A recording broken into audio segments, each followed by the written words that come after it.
At yun, nagbabalik na naman po tayo ngayon sa isa na naman nating video tutorial about sa mathematics. So bago tayo magsimula, gusto ko munang i-shoutout yung nag-request sa atin ng topic na ito na walang iba kundi si Miss Krisha Valentin. So shoutout sa iyo, Miss Krisha. So itong topic na to ay normally ay tinatopic sa senior high school and sa college. Ito ay higher algebra. Oh my God! Wow! So our topic for today is all about the basic derivative of algebraic functions na isang topic sa basic calculus. Okay, so meron tayong apat na pag-uusapan dito na rule. We have number 1, the power rule, the product rule, quotient rule, and the chain rule. So pag-uusapan muna natin yung tinatawag natin na power rule. Wow naman! Wow!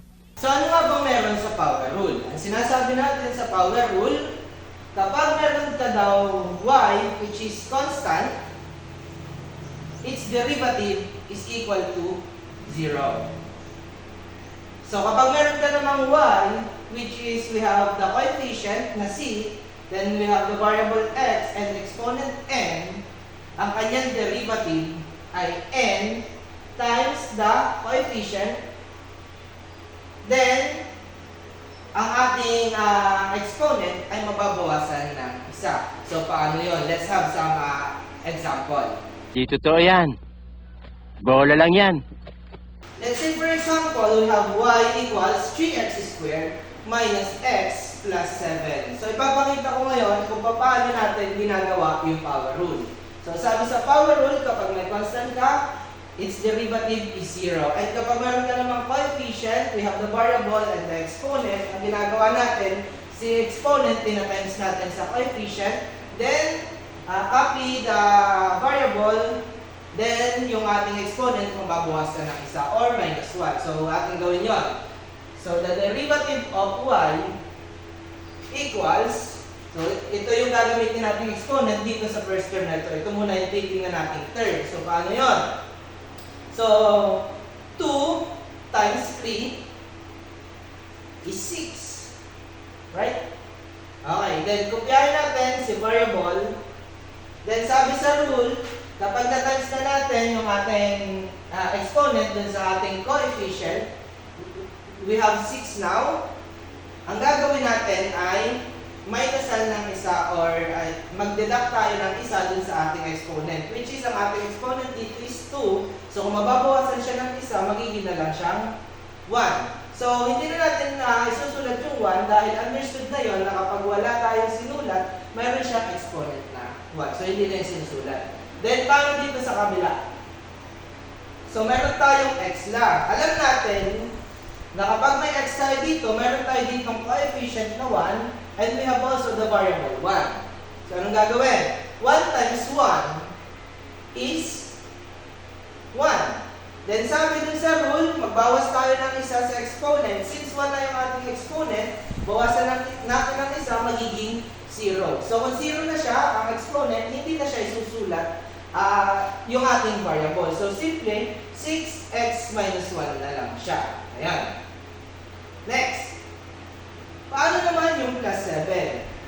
So, sabi din sa rule natin na kapag meron tayong constant, which is yung ating 7 ay constant naman, ang ating daw 0, ang ating constant ay magiging 0. O yung derivative ng ating constant ay magiging 0. So, hindi na din siya isusulat. So, ito na yung ating sagot. Damn! Sir, paano naman kapag ganito? Meron tayong y which is equal to x raised to 4 plus 4x cubed minus x squared plus 5x minus 21. So, sa rule ng derivative natin, ng power rule, ay yung constant natin, ang derivative niya ay 0, and ganun ulit yung ating gagawin. So, kunin natin ang derivative ni y.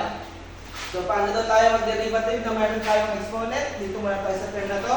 Gagawin natin sa exponent, i-times natin dun sa ating coefficient, which is yung coefficient natin dito is 1. So, 4 times 1 will be 4. Then, kopyahin natin si variable Then sabi dun sa rule, yung kapag na-times na natin, ang gagawin natin ay magbawas ng isa sa exponent. So dito ang exponent natin ay 4 minus 1, we have 3. Plus, dito naman sa kabila, yung isang term. Exponent times coefficient, so 3 times 4, we have 12. Then kopya sa variable, then minus 1 tayo again dun sa ating exponent, which is 3, magiging 2. Very good. Next, minus, ganun ulit, dito naman sa third term. 2 times 1, we have 2.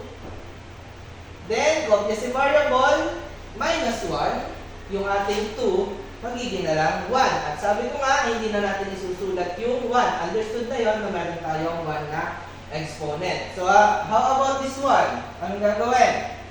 So, may exponent tayo dito, invisible 1. So, 1 times 5 will be 5. Then, minus tayo ng exponent, sa exponent ng 1. So, 1 minus 1 is 0. So, hindi na natin isusulat si variable. So, ganito na lang siya. 5 na lang siya. Sir, paano yung negative 21? Anong gagawin? So, sabi, balik tayo dun sa ating rule na kapag meron tayong constant, it is equivalent to, its derivative is equal to 0. Therefore, hindi na din natin isusulat. So, ito na yung ating sagot. So, y prime equals 4x cubed plus 12x squared minus 2x plus 5. Ito yung derivative natin ng ating given. Paano masabi?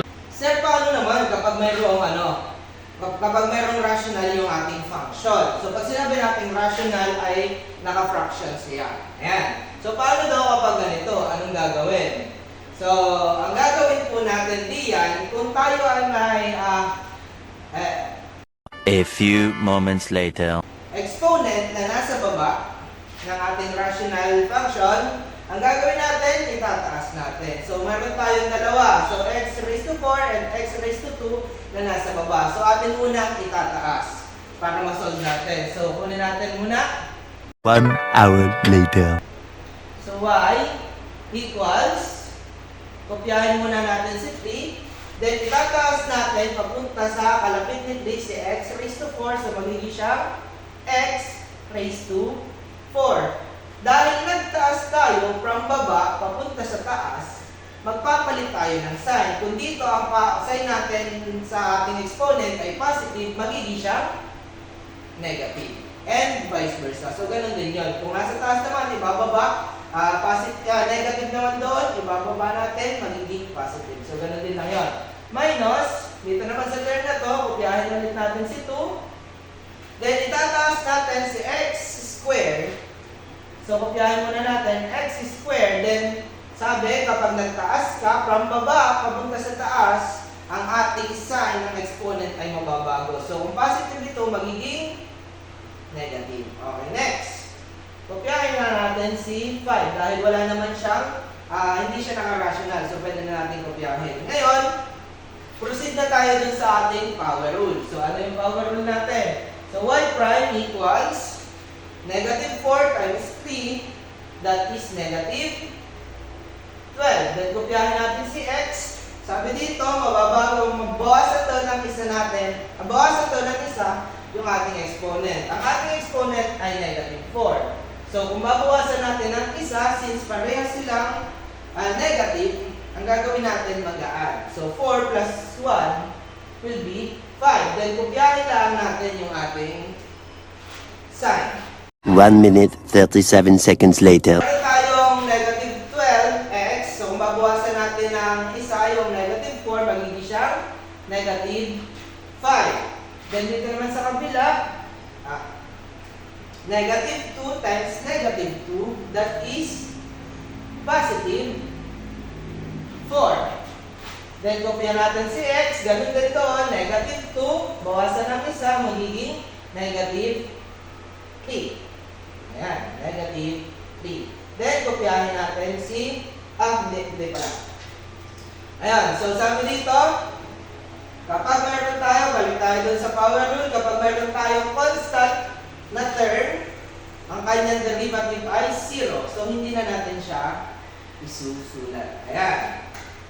Next, sir, pwede po ba ang may negative na exponent sa final answer? So, hindi po. Ano Hindi totoo yan. Bola lang yan. ang gagawin natin para maging positive yung exponent natin? So, ang gagawin natin ay ating, kung nasa taas siya, ibababa naman natin ngayon. So, paano yun? So, y prime equals, si 12 ay mananatili sa taas. So, ang ibababa lang natin yung ating x raised to negative 5. Raised to negative 5. So, ilalagay natin dito x raised to negative 5 muna. So, dahil negative siya, pag inilipat natin pababa, o ibinaba natin, mababago yung sign. So, negative dito, magiging ng positive. Next, kopyahin natin si sign. Dito, ganun din. Si 4 mananatili sa taas. Then, ang ating ibababa lang ay yung x raised to negative 3. So, kung ibababa natin yung negative 3, magiging positive 3. Okay, very good. So, x is x raised to 3 na lang siya. From negative, naging positive. So, ito na ngayon yung ating final answer. Sana all. Ay, sir, paano naman bagay ganito? Meron tayong dalawang nakaparenthesis. So, walang problema yan. So, pwede natin gamitin ang power rule. So, paano gagamitin yung power rule? I-expand muna natin ito. So, paano natin i-expand? Using the what we call the FOIL method. So, ano yung FOIL method? So, sabi sa FOIL method, yung ating first term sa ating first term. Kaya nga f, that is first. So, x times 5x is 5x squared. Then, outer natin, outer, so meron tayong x times negative 2, that is negative 2x. Then, inner natin, we have 3 and 5x. So, 3 times 5x, that is 15x. And our last, we have 3 times negative 2, that is negative 6. Ayan. So, nagawa na natin yung ating FOIL method. So, anong kasunod na gagawin? Combine similar term. Anong magkagayang term? Yung negative 2x and 15x. So, y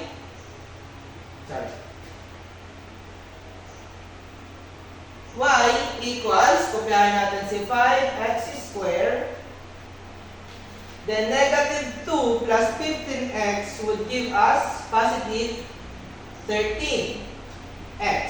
Ayan. Then, kopyahin natin si last term, which is our constant, negative 6. Ayan, naisulat na natin ngayon, or nasimplify na natin, pwede na tayo mag-proceed ngayon sa ating power rule. Anong sabi sa power rule?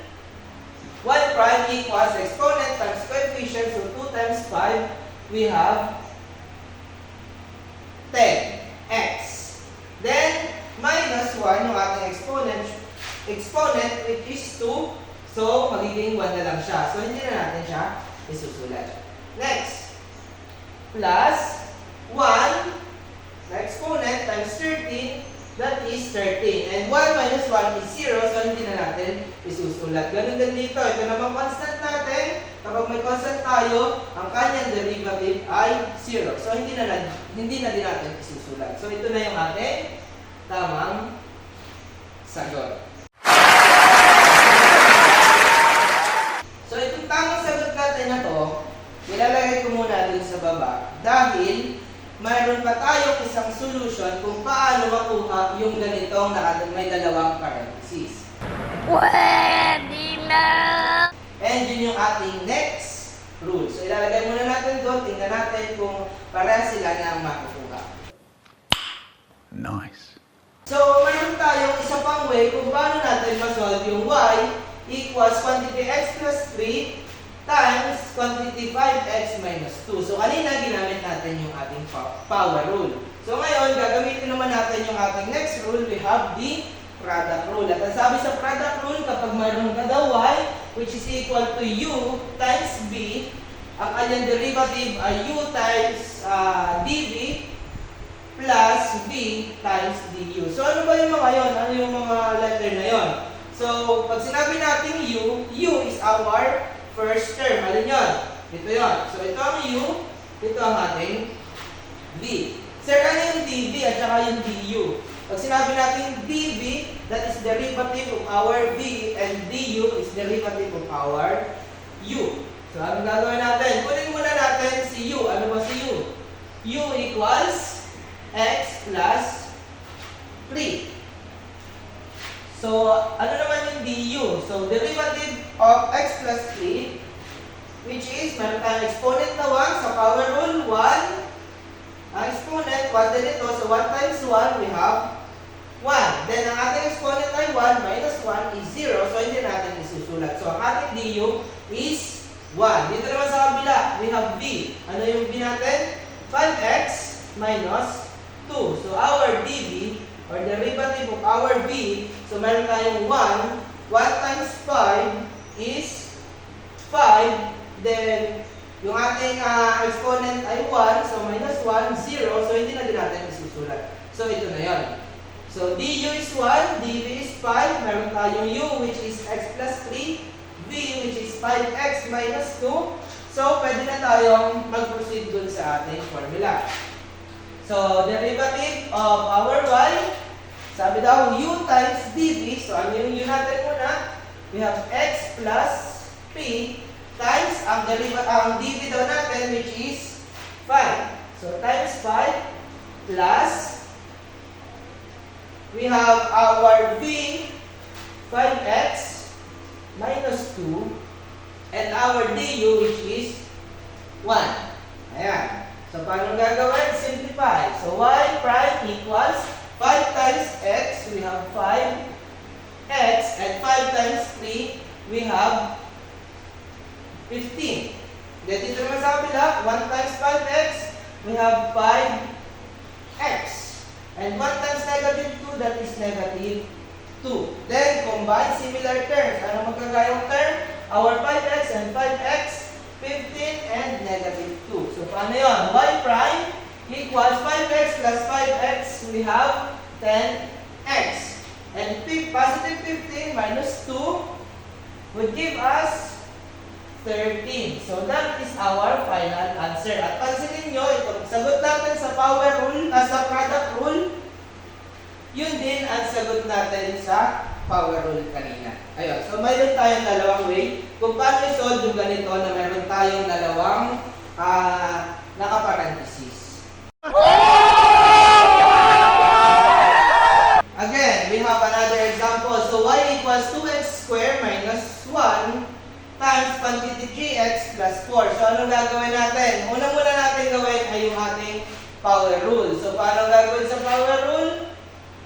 Kunin muna natin gamitin natin yung ating kaninang FOIL method. So, ano yun? First, so 2x squared times 3x, that is 6x cubed. Sir, paano naging cube? 2 plus exponent natin naman is 3.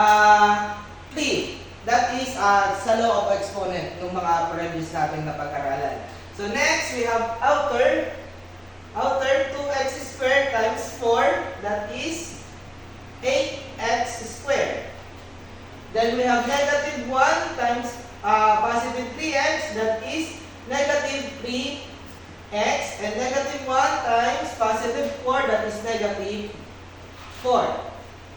Then, proceed na tayo dun sa ating power rule. Ano yung power rule natin? Y prime equals 3 times 6 is 18x. Then, minus tayo ng 1 sa ating exponent, magiging 2. Plus 2 times 8, we have 2 times 8, we have 16x. Then, minus 1 tayo sa ating exponent, magiging 1 na lang siya. So, hindi na natin isusulat. Then, dito sa kabila natin, sa third term natin, we have negative 3x. So, meron tayong exponent na 1 dito. 1 times 3, negative 3, that is negative 3. So, 1 na exponent minus 1, so magiging 0. So, hindi natin isusulat. And ganun din dito, sabi sa rule, kapag may constant, that is equivalent of this, the derivative is equal to 0. So, ito na yung ating final answer using power rule. So, that is 18x squared plus 16x minus 3.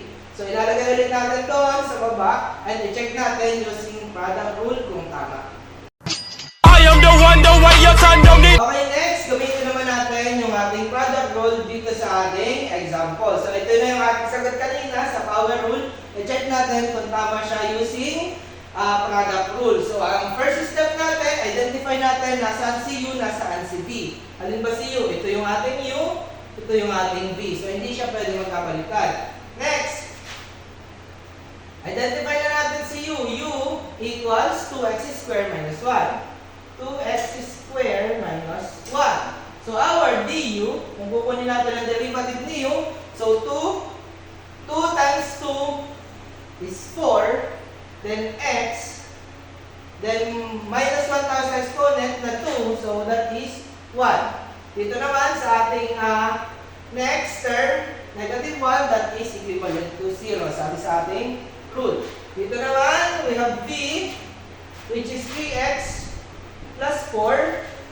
So, kukunin natin ang derivative ni v, that is 1 times 3, that is 3. So, 1 minus 1 is 0, so hindi na natin isusulat. And 4, again, is our constant, so the derivative is 0. So, that is our du, our dv, we have the u and the v. So, ngayon, pwede tayo mag-proceed sa ating formula. So, y prime equals u times dv. So, u natin is 2x squared minus 1 times daw yung ating dv, which is 3, plus yung ating v, which is 3x plus 4 times yung ating namang du, which is 4x. Ayan. So, anong gagawin? Nasunod. So, simplify na natin. So, y prime equals 3 times 2x squared is 6x squared. Then, 3 times negative 1, that is negative 3. Plus 4x times 3x, that is 12x squared. Then, 4x times 4, that is 16x. Then, simplify natin, combine similar terms. Ano magkakayang term? The 6x squared and 12x squared. So, meron tayong y prime equals 18x squared plus 16x minus 3. So, that is the final answer. And ano mapapansin nyo, yung ating sagot sa ating product rule ay parehas lamang ng sagot natin sa ating power rule. Ayan. So, yan ang product rule and power rule. So, Yeah, boy. So, hanggang dito na muna at abang kayo sa next video. Mag-uusapan naman natin yung ating quotient rule and ating chain rule. So, hanggang dito na muna. Maraming salamat sa pakikinig. Sana ay may natutunan kayo sa basic calculus, the basic derivative of algebraic function. So, hanggang dito na muna and salamat. Thank you.